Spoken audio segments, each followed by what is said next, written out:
Welcome to all student. आज के lecture में हम स्टडी करेंगे 11th business study chapter 12। Chapter का नाम है बिजनेस सर्विसेज बैंकिंग, यानी कि जो हमारा बिजनेस स्टडी में 12वां चैप्टर बैंकिंग का है उसका आज हमारा लास्ट लेक्चर है। आज के लेक्चर में हमारा टॉपिक रहेगा फंक्शंस ऑफ कमर्शियल बैंक। देखो, जो कमर्शियल बैंक है उनके फंक्शंस के हमने सेकंड और थर्ड लेक्चर में भी फंक्शंस के बारे में पढ़ा था। आज इसका हमारा तीसरा और लास्ट जो फंक्शन है वो है इलेक्ट्रॉनिक बैंकिंग सर्विसेज, या जिसको हम ई बैंकिंग कहते हैं। आज हम इस फंक्शन में ये पढ़ेंगे कि जो बैंक जो इंटरनेट के थ्रू जो सुविधाएं प्रदान करता है वो किस तरह से प्रोवाइड करता है। तो देखो, कंप्यूटर और इंटरनेट के आने से बैंक के व्यवहारों में एकदम से नयापन आ गया है। बैंक व्यवहारों में कंप्यूटर और इंटरनेट के प्रयोग करने को ही बैंकिंग, इलेक्ट्रॉनिक बैंकिंग कहा जाता है। जब बैंक अपने व्यवहारों में यानी कि अपनी डीलिंग में इंटरनेट और कंप्यूटर का प्रयोग करते हैं तो इसको इलेक्ट्रॉनिक बैंकिंग कहा जाता है। इस सेवा के कारण अब ग्राहकों को बैंक के लेन देन के लिए हर समय बैंक के ऑफिस में यानी कि बैंक कार्यालय में जाने की जरूरत नहीं है, बल्कि 24 घंटे कहीं भी बैठे अपने बैंक से रिलेटेड लेन देन कर सकते हैं। बैंक से रिलेटेड लेन देन का मतलब है कि आप अपने खाते में से पैसे मोबाइल फ़ोन के द्वारा दूसरे खाते में ट्रांसफ़र कर सकते हो, बिजली का बिल भुगतान कर सकते हो, या अपने बच्चे की फीस दे सकते हो। इस तरह से आप किसी भी प्रकार की जो फाइनेंस से रिलेटेड डीलिंग है या पेमेंट करने से और पेमेंट को रिसीव करने से रिलेटेड, पैसा रिसीव करने से रिलेटेड जो डीलिंग है उसको आप घर बैठे ही कर सकते हो। मुख्य इलेक्ट्रॉनिक बैंकिंग सर्विसेज निम्नलिखित है। कौन कौन सी है? सबसे पहली, ये बहुत ही इम्पोर्टेंट है और ये जो हम सर्विसेज पढ़ रहे हैं ये अकेली एक दो नंबर में आ जाती है। तो जितने भी ये 7-8 पॉइंट आएंगे ये वेरी वेरी इंपॉर्टेंट पॉइंट है जो 2 नंबर में आ जाते हैं। तो इनकी फुल फॉर्म जैसे ये दे रखा है ईएफटी की फुल फॉर्म करना है। इसको हिंदी में कहते हैं इलेक्ट्रॉनिक फंड ट्रांसफर, हस्तांतरण, इलेक्ट्रॉनिक फंड ट्रांसफर, इसको कहा जाता है ईएफटी। तो इनकी फुल फॉर्म भी आपको याद करनी है। इस पद्धति के अंतर्गत इंटरनेट के माध्यम से रुपया एक खाते से दूसरे खाते में हस्तांतरित किया जाता है और बैंक के ग्राहक के खाते में सीधा ही जमा हो जाता है और नाम हो जाता है। नाम मतलब डेबिट, मतलब कट भी जाता है। तो इससे रिलेटेड कौन कौन सी मेन आइटम है जिसमें सीधे ही जमा हो जाता है और सीधे ही कट भी जाता है? तो देखो, डायरेक्ट क्रेडिट, अंशों पर लाभांश। आपने किसी कंपनी के अंश खरीद रखे हैं, कंपनी अगर उन पर लाभांश देगी, डिविडेंड देगी, तो वो सीधे ही आपके अकाउंट में डेबिट यानी कि डायरेक्ट डिपॉजिट हो जाएगा। ऋण पत्रों पर ब्याज, कमीशन, कोई वेतन, पेंशन इस तरह से मिलती है तो वो सीधे ही आपके अकाउंट में डिपॉजिट हो जाती है। सीधे नाम मतलब डायरेक्ट डिपॉजिट, ये डिपॉजिट आ गया, डायरेक्ट कट जाते हैं ये। टेलीफोन में बिजली बिल, ऋण की किस्त यानी कि आपने लोन ले रखा है उसकी किस्त ऑटोमेटिक ही कट जाती है। क्लब की सदस्यता फीस है, क्रेडिट कार्ड पर बाकी अगर कोई रुपया है, टेलीफोन, बिजली का बिल देना है, फीस देनी है, तो इस तरह से वो ऑटोमेटिक ही आपके खाते से कट जाएगी। इलेक्ट्रॉनिक फंड हस्तांतरण के निम्नलिखित लाभ है। कौन कौन से लाभ है? देखो, अगर आप इलेक्ट्रॉनिक माध्यम से अगर फंड को ट्रांसफ़र करते हो या रिसीव करते हो तो इसके कौन कौन से बेनिफिट हो सकते हैं? सबसे पहला बेनिफिट है, एक तो समय पर भुगतान हो जाता है और एक कैश को इधर उधर ले जाना नहीं पड़ता, तो रास्ते में चोरी होने का या गिरने का इस तरह का कोई डर नहीं होता है, तो इससे हानि नहीं होती। नकदी के कोई हेरा फेरी का भी कोई चांस नहीं होता।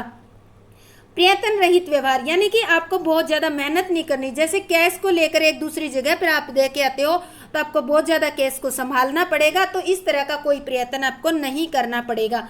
एक क्लिक में आपका पैसा एक सेकंड में ट्रांसफ़र हो जाएगा।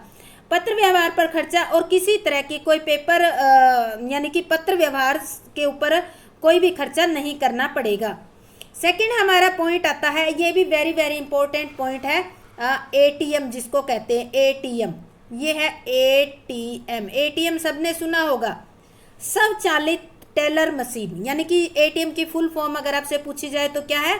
Automatic teller machine. तो एटीएम एक ऐसी संचालित या स्वचालित मशीन है जिसमें कार्ड डालने और अपने व्यक्तिगत पहचान संख्या यानी कि पर्सनल आइडेंटिटी नंबर, एक पिन नंबर होता है। जो भी एटीएम मिलता है तो उसके साथ एक 4 डिजिट का पिन नंबर मिलता है। वो टाइप करने से आप रुपया निकलवा भी सकते हो एटीएम से और उसमें जमा भी करवा सकते हो। ये मशीन जो है 24 घंटे काम करती है और इसने बैंक के एक कर्मचारी के आधे से भी ज़्यादा काम को कर दिया है। एटीएम का प्रचलन दिन प्रतिदिन लगातार बढ़ता जा रहा है क्योंकि ये सुविधा प्रदान करता है, दूसरे 24 घंटों सुविधा देता है, इस कारण से।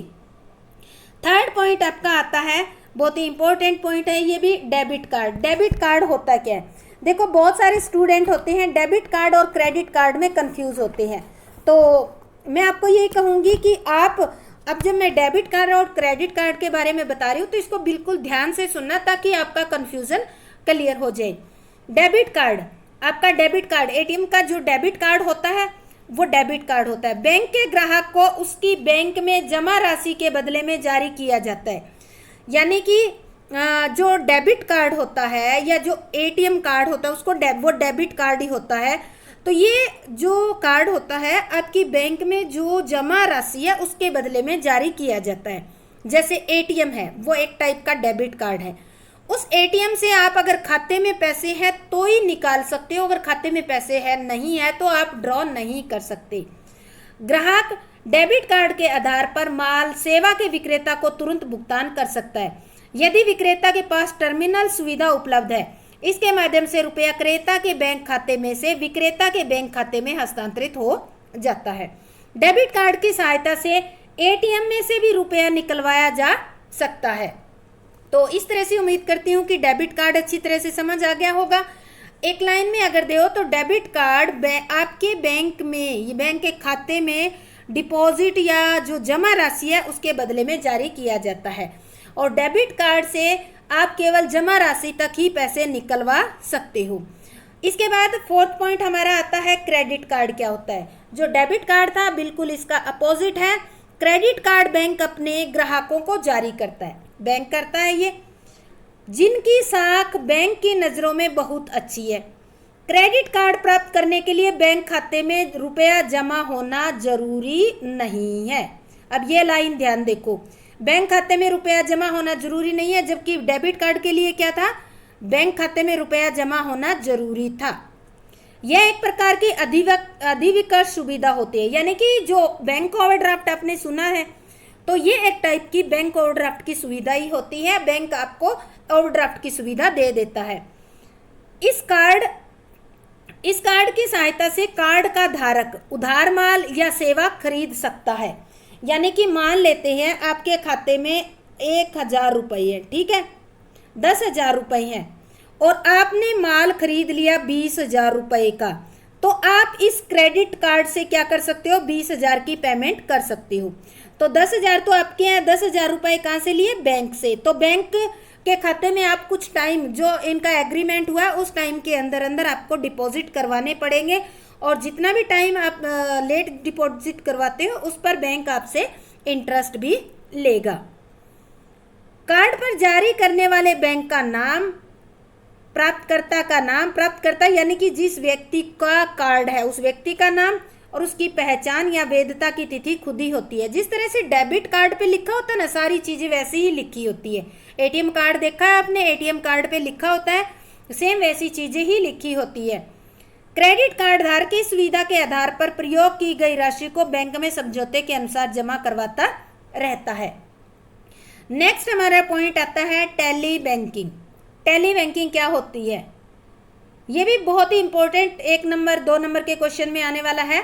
इस सुविधा के अंतर्गत बैंक का ग्राहक फोन पर किसी भी समय अपने खाते का शेष व कुछ अंतिम व्यवहारों की जानकारी प्राप्त कर सकता है। तो देखो इसमें बैंक का जो ग्राहक होता है फोन पर, आपने देखा होगा कि आजकल एक मिस्ड कॉल सुविधा आ रही है, आप फोन पर भी अपना बैलेंस चेक कर सकते हो। तो वो क्या है, वो एक टाइप की टेली बैंकिंग ही है, ठीक है।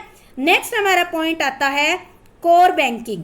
ये बहुत इंपॉर्टेंट पॉइंट है, very very important point. Core banking. इस पद्धति का पूरा नाम कोर बैंकिंग सॉल्यूशन है। इसकी फुल फॉर्म याद कर लेना भाई। तो ये 1 नंबर में फुल फॉर्म में आ सकता है। इस पद्धति का पूरा नाम कोर बैंकिंग सॉल्यूशन है, या इसका दूसरा नाम सेंट्रलाइज्ड बैंकिंग सॉल्यूशन CBS के नाम से ये जानी जाती है। यह पद्धति CBS के नाम से प्रसिद्ध है।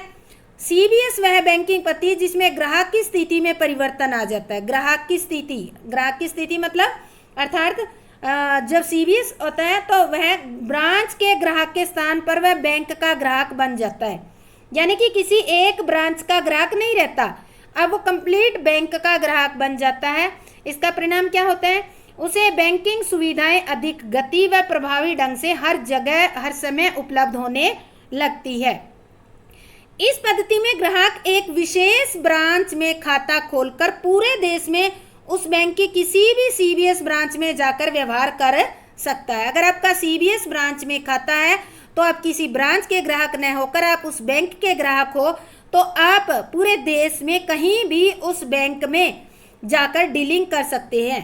CBS ब्रांच ग्राहक के लिए यह अर्थहीन है। ये क्या दिया है? अर्थहीन का मतलब है CBS ब्रांच ग्राहक या ब्रांच ग्राहक के लिए यह अर्थहीन है कि वह इस CBS ब्रांच का ग्राहक है। विशेष अधिकार प्राप्त भी होते हैं उसे। विशेष अधिकार के अंदर उसको कुछ पहचान उपलब्ध करवा दी जाती है, यानी कि कोई ID नंबर दे दिया जाता है जिसके आधार पर वह किसी भी CBS ब्रांच में बिना फोटो परिचय यानी कि वो ID नंबर दिखाकर अपना किसी भी तरह का खाता खुलवा सकता है या खोल सकता है या कोई डीलिंग कर सकता है।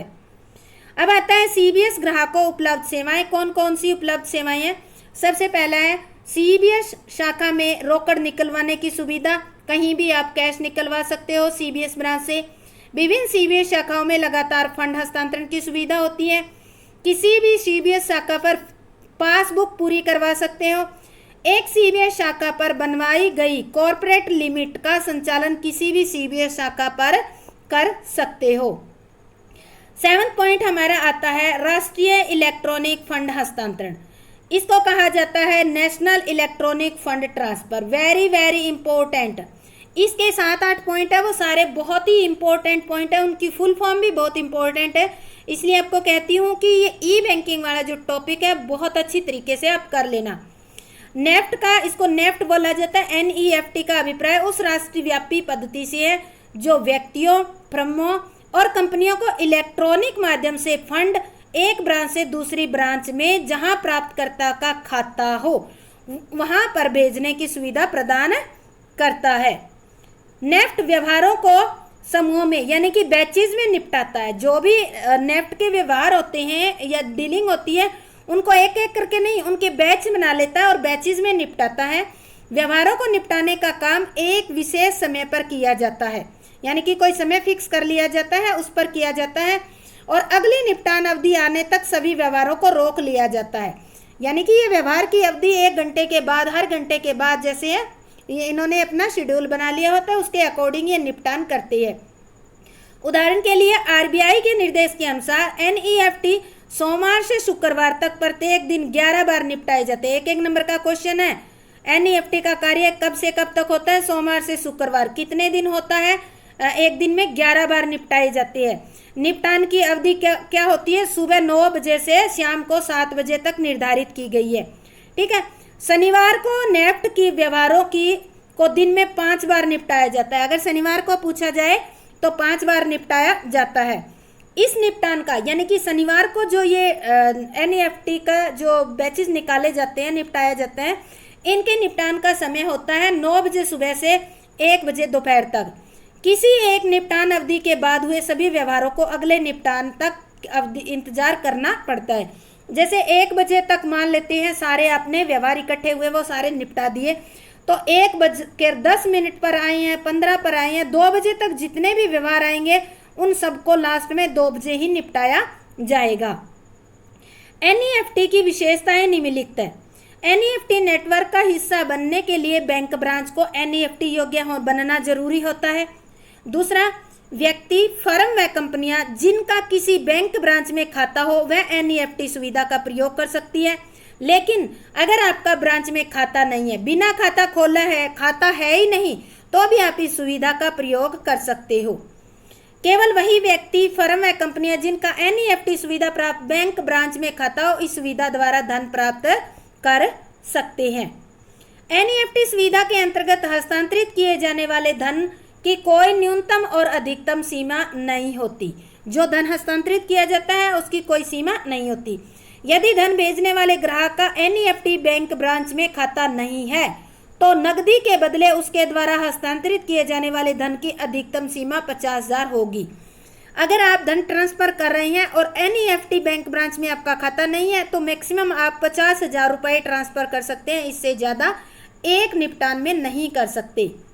एनईएफटी सुविधा द्वारा धन भेजने वाले ग्राहक को दर से फीस देनी पड़ती है, निम्न दर से। तो इसकी देखो, एनईएफटी सुविधा द्वारा धन भेजने वाले ग्राहक को फीस किस तरह से दी जाती है। बैंक जो चार्ज करता है वो फीस ऐसे होती है। अगर 1 लाख तक आप नेफ्ट करते हो तो 5 रुपये से ज़्यादा नहीं होंगे और सेवा कर जो टैक्स है वो लिया जाएगा। 1 से 2 लाख रुपए तक अगर आप नेफ्ट करते हो तो 15 रुपये से ज़्यादा नहीं होंगे, प्लस टैक्स कर तो लिया जाएगा, सेवा सर्विस का जो चार्ज है वो लिया जाएगा। 2 लाख से ज़्यादा अगर आप ट्रांसफ़र करते हो तो 25 रुपये मैक्सिमम लिए जाएंगे, प्लस में साथ में सर्विस चार्ज भी लिया जाएगा, सर्विस टैक्स। इसके बाद आता है धन प्राप्त करने वाले ग्राहक से कोई फीस नहीं ली जाएगी, केवल धन भेजने वाले से ली जाती है। नेफ्ट सुविधा द्वारा विदेशों से धन प्राप्त नहीं किया जा सकता, केवल अपनी कंट्री में ही यह लागू होती है, विदेशों से लागू नहीं होती। नेफ्ट सुविधा के अंतर्गत व्यवहारों को बैचेज में निपटाया जाता है, एक साथ जैसे ही व्यवहार आते हैं वैसे वैसे नहीं, उनके ग्रुप में निपटाया जाता है, बैच बना लिए जाते हैं, बैचेज में निपटाया जाता है। एक पॉइंट आता है रियल टाइम ग्रॉस सेटलमेंट। तो देखो ये भी बहुत इंपॉर्टेंट है, रियल टाइम ग्रॉस सेटलमेंट। इसकी जो है आरटीजीएस के नाम से जानते हैं। अगर आ जाए कि आरटीजीएस की फुल फॉर्म क्या होती है तो इसको कहा जाता है real time gross settlement.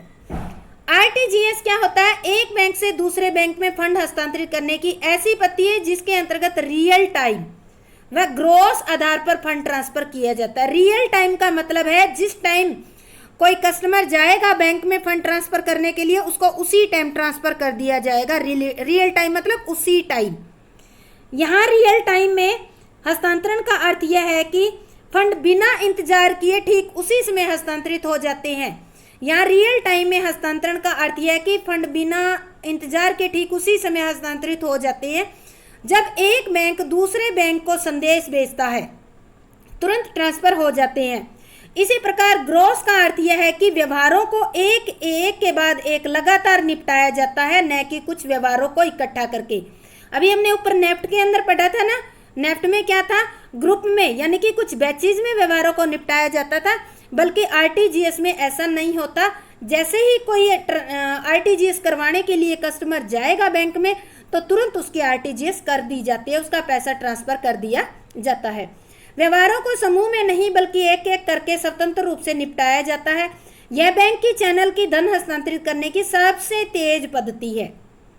RBI के निर्देशानुसार आरटीजीएस सेवा बैंकों में सोमवार से शुक्रवार तक प्रातः 9 बजे से 4:30 बजे तक होती है। तो इसका भी कई बार टाइम पूछ लेते हैं, कब से कब होती है? सोमवार से शुक्रवार तक 9 बजे से 4:30 बजे, और शनिवार को 9 बजे से 1:30 बजे तक उपलब्ध होती है। आरटीजीएस की विशेषताएं कौन कौन सी है? सबसे पहला, आरटीजीएस सुविधा केवल core banking solution bank branch होती है, उन पर ही उपलब्ध होती है, हर एक ब्रांचेस पे ये अवेलेबल नहीं होती। आरटीजीएस व्यवहार समूह में न होकर काम के घंटों के दौरान चलते रहते हैं, यानी कि जैसे ही कोई कस्टमर गया आरटीजीएस करवाने के लिए तो वहाँ बैठा जो कर्मचारी है वो तुरंत आरटीजीएस कर देता है, उसको रोक कर नहीं रखता। प्राप्तकर्ता बैंक प्राप्त करने वाला बैंक फंड हस्तांतरण का संदेश प्राप्त होने के 2 घंटे के अंदर धन ग्राहक के खाते में जमा कर देता है। जैसे ही जिस खाते में आपने ट्रांसफर किए हैं जिस व्यक्ति के खाते में, तो वहाँ के बैंक के पास जैसे ही मैसेज रिसीव होगा तो उस व्यक्ति के खाते में पैसे ट्रांसफर कर देते हैं। आरटीजीएस व्यवहारों के लिए बैंक ग्राहकों से कुछ फीस लेता है जो कि अलग अलग बैंकों में अलग अलग हो सकती है। आरटीजीएस व्यवहारों के लिए न्यूनतम राशि सीमा 2 लाख है, जबकि अधिकतम की कोई सीमा नहीं है। 2 लाख कम से कम आप 2 लाख करवा सकते हो, इससे ज़्यादा आप कितनी भी आरटीजीएस करवा सकते हो। अब आता है आरटीजीएस तथा एनईएफटी में अंतर क्या है। तो ये इंपॉर्टेंट देखो, दो डिफरेंस दिए हुए हैं। आरटीजीएस व्यवहारों को पूरे दिन लगातार निपटाया जाता है, जबकि एनईएफटी व्यवहारों को समूहों में निपटाया जाता है। सेकंड डिफरेंस है, आरटीजीएस व्यवहारों की न्यूनतम जो सीमा होती है 2 लाख होती है, जबकि एनईएफटी व्यवहारों की यहाँ पर व्यवहार है, व्यवहारों की कोई न्यूनतम सीमा नहीं होती। तो ये हमारा आज का टॉपिक था, जो कमर्शियल बैंक है उनका फंक्शन का थर्ड पार्ट था हमारा। उम्मीद करती हूँ कि आपको अच्छी तरह से समझ आ गया होगा। अगर समझ आ गया है तो आप मेरे चैनल को लाइक, शेयर और सब्सक्राइब करें और साथ में बेल आइकन जरूर प्रेस करें, ताकि जो भी मैं नया वीडियो अपलोड करूँ आपको तुरंत मिल जाए। आपका बहुत बहुत धन्यवाद। जय हिंद, जय भारत।